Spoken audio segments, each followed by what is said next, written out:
welcome to our show. And today our show is going to be quite different. Yes, very noticeably different, because today we have rehearsed. So let's meet the man who's about to take you back in time. Red, turn on the footlights, Rowe. We might even go along and say it's just about time. Good morning, everyone. And speaking of time, today we would like to take you back in time to the days of the old Nickelodeon, the movie houses where the admission was just a nickel, the piano player in the pit pounding out music to fit the action on the silver screen.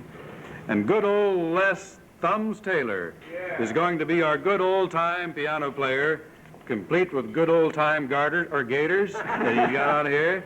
And I will narrate the story, and our silver screen will show all. Yes, sirree. Just like it was back in the good old Nickelodeon days. So, friends, here's our version of a homespun tale of the Old West. Nell's Dreadful Decision, or Love Gets Its Lumps. First off, we see our sweet and demure, pure as the fresh-driven snow heroine, little Nell Pumperdink.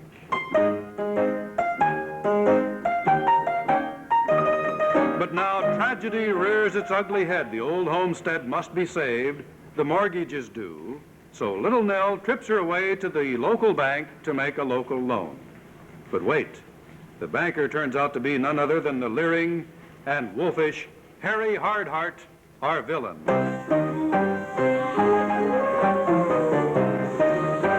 Yes, true to his code as a cad, Harry Hardheart lusts for little Nell, but she spurns his advances.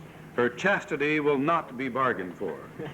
Now, Harry Hardheart vows revenge and begins by foreclosing on the mortgage and throwing little Nell and her poor widowed mother out into the raging cold and storm.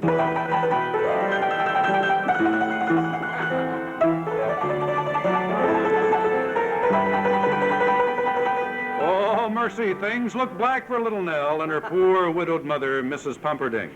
But now comes an even greater peril. Over yonder hill comes a sight designed to strike terror into the strongest heart and send goose-flesh shivers down the staunchest spine. Oh, hark! Oh, hark!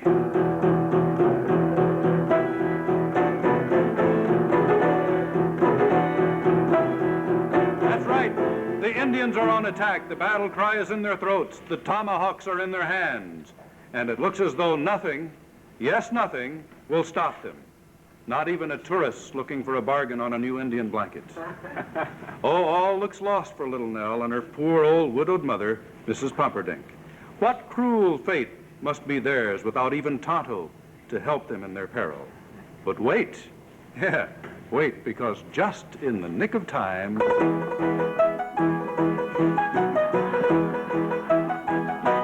stalwart Lieutenant Rodney Oswald Dangerfield II to the rescue. The United States Cavalry has arrived to save the day, and there go the Indians, pursued by the Yankees and the Red Sox closing in third place. All hearts are lighter, all hopes are brighter. This is the moment we have waited for. This is the moment we've held our breaths for. In fact, this is the moment we paid our nickels for.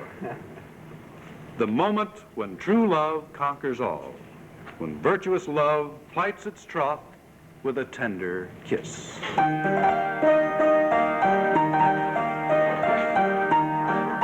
Yes, Rodney and little Nell have at last found each other. But stay, what's this? Poor old widowed Mrs. Pumperdink in the arms of Harry Hardheart, the banker? Oh, of course. She's no fool. She will marry Harry, and then guess who will take over all those first mortgages? We'll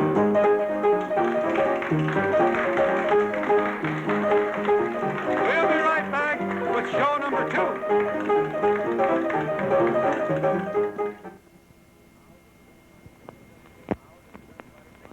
How does a gunfighter make his reputation? Ask Johnny Ringo. First time you feel like a big man. Everybody congratulating you. Then you try it again just to see how good you really are. One day you find you're like a turkey in a chute. Everybody wants to try their luck. You can't stop it. You want to, but you can't. You run, they catch you. You hide, they find you. People in Tucson think I'm pretty fast. I'd like to prove it. This is Don Durant. Turning the other cheek to danger isn't in the nature of a man like Johnny Ringo. That's why he pins a tin star to his vest and uses the skill that made him famous to bring peace and safety to Frontier, Arizona. Meet this man of action with a gun, a guitar, and a girl, Thursdays, on most of these stations. Johnny Ringo.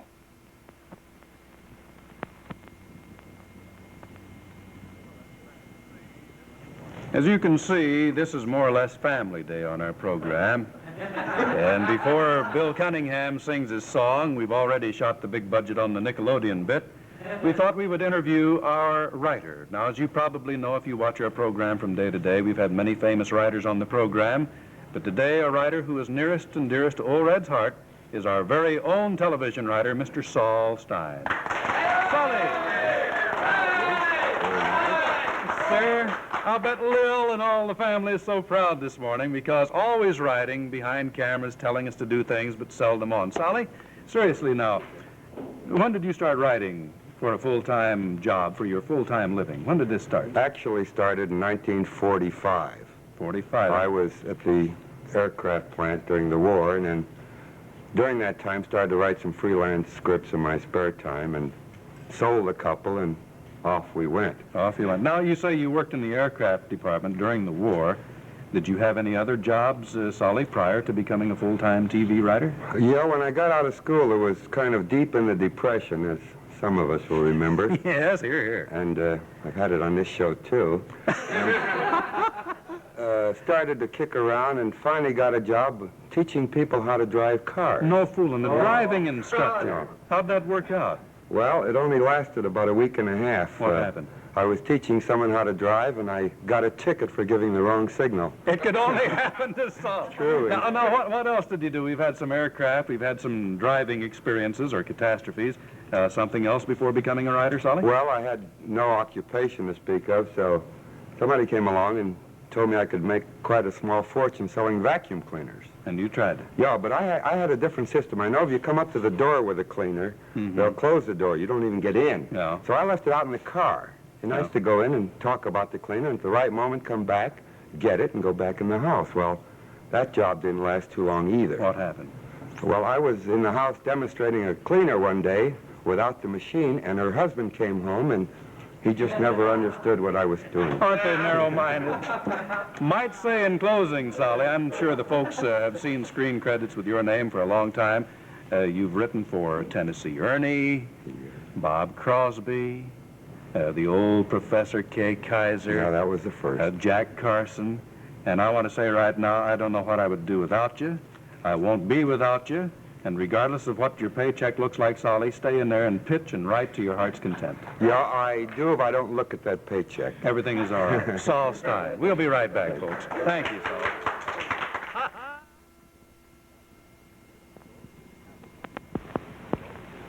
Meet Goldie Appleby, the manicurist whose rags to riches story made Cinderella look like a hardship case. Miss Appleby, this may come as something of a shock to you, but you've been appointed executive and guardian of the Strickland estate. So Goldie inherited a $60 million estate, 3 overprivileged children, and some real Fifth Avenue frostbite. The old man must have flipped, or maybe he just liked having his nails manicured. Well, you'd have to see her to believe her. The dress she was wearing would be just perfect for Halloween. And was Goldie discouraged? You bet she was. At least until a few changes were made. Then things really got interesting. And that's the way you'll find them each week on The Betty Hutton Show. Join Betty for delightful comedy every Thursday on most of these stations. Here's another member of our family. It's our youngest boy. Sings songs, fine fella. So you met someone who knocked you back on your heels. Right. Goody, goody. Yeah. Are you ready, Mr. Yeah. Lieber? Here we go.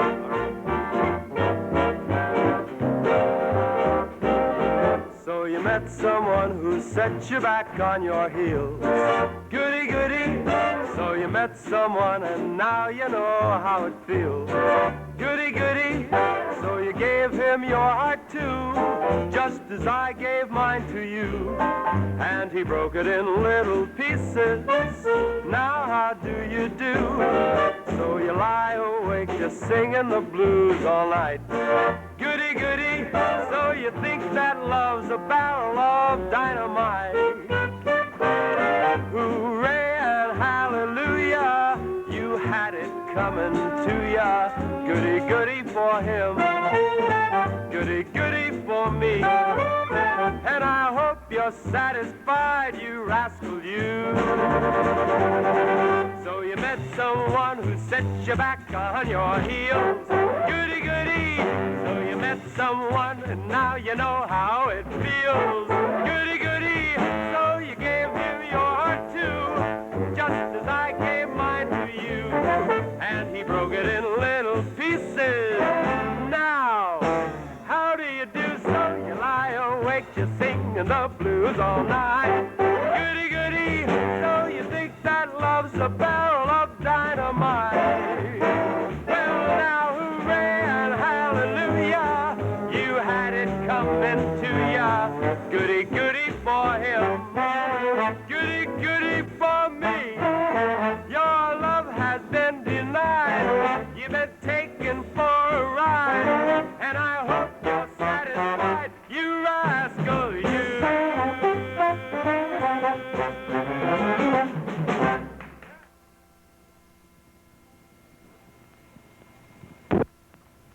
Hi, I'm Tony Curtis. Here's a picture I got a few days ago from a man I admire very much. Jack Parr, an all-American basketball star. You may not know about his story. Jack fought a battle with mental illness and won it. Then he made his comeback. Well, Jack didn't do it alone. He had nurses and doctors and the latest scientific treatment working for him. But most of all, he had his own teammates and friends, and even strangers rooting for him. That's what hundreds of thousands of mentally sick people need most. They need to know that you're on their side. You can help mentally sick people to recover. You can help them to return to their families. You can do that by supporting your Mental Health Association, the organization carrying on your fight against mental illness. Remember, with your help, the mentally ill can come back. Support your Mental Health Association. Thank you. Good tune, Billy Cunningham. Sings good, doesn't he, Saul? Yes, he's great. Now, as a writer and a man been in television for a long time, what would you say now is television's main purpose? What direction? What job? Well, I think basically there's no doubt about it. It's to entertain people. There you go. Even that includes, of course, educating them and making them aware of what's going on, but entertaining them all the time, like you do. Right. And like you are right now. Oh, man, that's a... And he's going to have a knob on his nose right after the show. I think you're right, Saul. Sometimes we lose track of the sight that a little entertainment goes a long ways. You don't have to get real causy with things, a little singing, a little playing. I think there's room for it, and I'm glad that you're in favor of it. By the way, Saul, I was just thinking the other day that I've known you for a long time, but I lose track of times and dates and places. How long have you worked for me on this show? Well, I've been on this show, I believe we're 6 months right now. What is this, dental week or something? You've been on the show 6 months. That's right. 6 months with you, Red, and it's been great. Well, I know it has been. Do you think you'll be going back to work soon? Oh, that's a horrible prospect. At any rate, it's a lot of fun to chat with you, Saul, because having you here every day and Chester and you get to sparring back and forth with what we'll do and what we'll say, it comes out real pleasant. And there's one good thing about a spot like this. What's that? It's awful cheap. Yeah. And it's awful quick. We'll be right back. Hold the phone.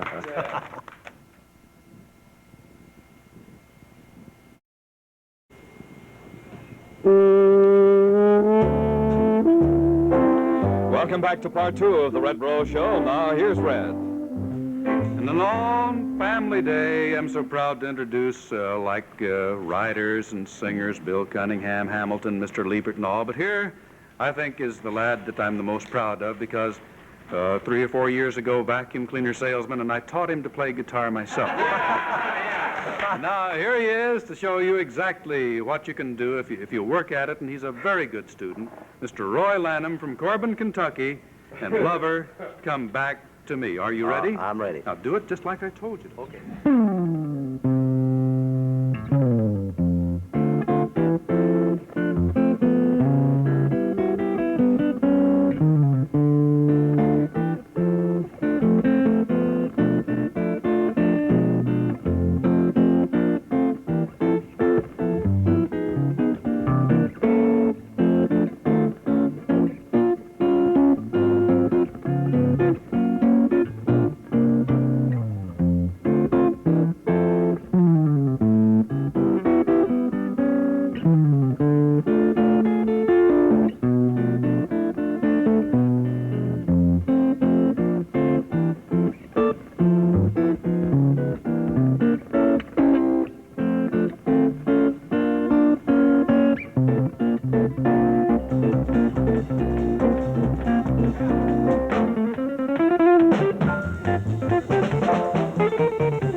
In this age of jet flight, short hops to the Earth's far corners, a traveler like Roy Markham comes into his own. The broad boulevards of Paris, the liquid avenues of Venice, the twisting back streets of Algiers. Each may be a high road to adventure. What else did she say? She said, "It is written, thou shalt recover the price of thy father's blood in the veins of his slayer's firstborn." Some sort of vow she made him swear. That's it. A vow. Inveterate traveler, student of human nature, criminal investigator on a global scale. This is Markham. A man who thrives in an atmosphere of exciting people, places, and events. Remember the name, Markham. Thursday over most of these stations. Tomorrow, starting and over the weekend, May 13, 14, and 15, the Los Angeles Junior Chamber of Commerce is announcing their 1960 holiday on wings, where private pilots and people who like to fly airplanes get all together and they have a big flying picnic over to the Grand Canyon. And today, housewife, mother, and expert pilot in her own right, here is to tell us all about it, Marie Hardway. Morning, Marie. Good morning. Kelly, you look so nice. Thank you. You're a housewife and a mother and an airplane pilot? All of that. All of that. What does your husband do? Does he fly, too? Yes, he flies. He also uses our plane in business. He does. Now, as a result of that, did you get interested in flying? How long have you been actually flying the airplane yourself? Well, I've been flying with my husband for a number of years, but about a year ago I got interested in it myself and started taking lessons while my little girl was in school. Your little girl in school and Mama's out to the airport taking lessons. And by the way, my good friend Bob Gunnell, who is an aircraft salesman and a pilot over in Santa Monica, taught you how to fly. He certainly did. Did it take you very long to learn? Only 10.5 hours. 10.5 hours and you're flying away. Do you ever go to the other part of the town to play bridge or have a cup of coffee? Oh, I go up to Oakland frequently to buy shoes. You do? You get in the airplane and fly away. Isn't it wonderful? Here's a lady, has a little 6-year-old daughter, and didn't actually like flying too much, Marie tells me, but said, okay, as long as you think it's so much fun, hubby, I'm going to try it. Now, what does he think of you now? He was very proud, and my daughter loves it. She does. You just get in the airplane and you fly away. Now, we have some film that will show you what, folks, lots of people gather boats and sport cars. Other people like airplanes, and they get together and have rallies in the air. Now, we have a bit of film that will show the private pilots as they're getting ready to chart the course from here, Los Angeles, to the Grand Canyon. And look at them take off there. It is a lot of fun, isn't it? Oh, it's a lot of fun. I had a three-point landing the other day myself over with Bob, 2 wheels and the prop. And you can get around so quickly. How long will it take you to get from here to the Grand Canyon? Must be about 500 miles. Oh, it will take a little over 3 hours. About 3 hours, and there you'll be.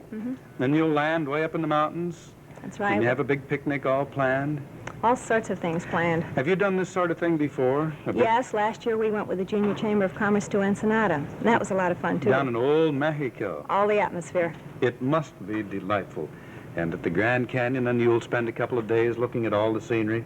Look at that. High in the air, above the smog and the traffic. Oh, there's a fellow with skis on. Huh? You ever fly one with skis on? I haven't, no. Huh? How long do you think it would take me to learn how to fly an airplane like that? Oh, a girlfriend of mine learned in 8 hours. She learned in 8 hours. Do lots of girls fly? Oh, I know a number. Yeah, a number that do. Do you get together sometimes and say, well, let's take a joyride, something like that? Not quite, but we talk our husbands into the same place to go play bridge or go play golf somewhere. It sounds delightful. Would you recommend it to almost any lady who might be watching our program this morning, that if their kids are in school and they want something exciting to do you think it's a practical thing to suggest to a lady? In our house, it's very practical. You just go where you want to go? You go.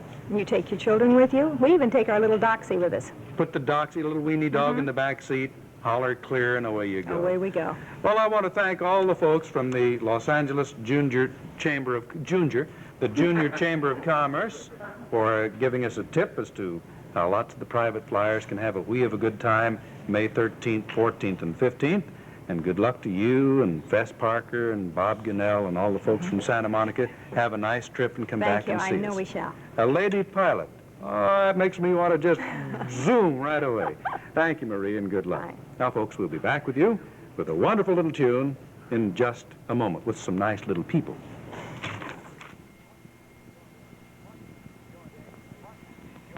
What is your name, please? The name, old chap, is Clayton Collier, but the members of my club address me as Bud. And what is your name, please? Collier, Bud Collier of the Newport Colliers. I don't believe we've met. What is your name, please? My name is... Hey, now look, my name is Bud Collier. I'm the host on To Tell the Truth. Well, see here, old man. We've seen your show. We know that one of the challenges is always sworn to tell the truth, so one of us has to be the real Bud Collier. I say that rather leaves you out, what? Why don't you pick another name? But I tell you, I'm the real Bud Collier. Well, then, how do you explain the fact that I'm Bud Collier? Clever editing. Look, I can prove that I'm the host on To Tell the Truth. We'll ask the man behind the camera. You, sir, you tell him who I am. Look, mister, if you don't know who you are, how should I know? Ladies and gentlemen, there's been a slight mix-up, but we'll have it all straightened out by Thursday night when it's time to tell the truth over most of these stations. Oh, this takes me back about 30, 40, 50 years. Looks like the kids next door, Howard Hainan and Betty Brewer. But it doesn't. It's Peggy Taylor and Bill Cunningham, but they're playmates. And they're the cutest little fellas you ever saw.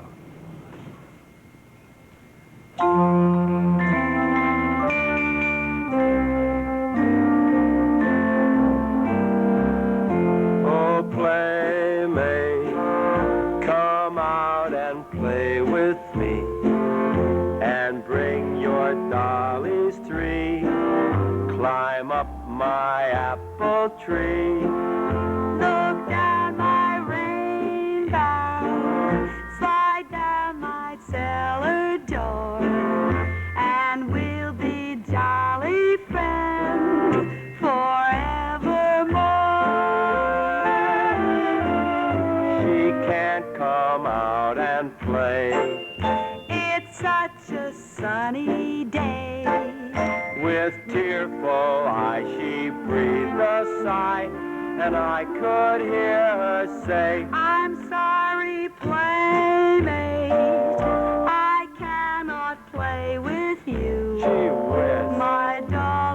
got the flu. Ain't got no rain bell, ain't got no cellar door, but we'll be jolly friends forevermore. Come on out and play anyway, Peggy. Oh, come on, we'll get her a shot or something. Come on. I'll leave her.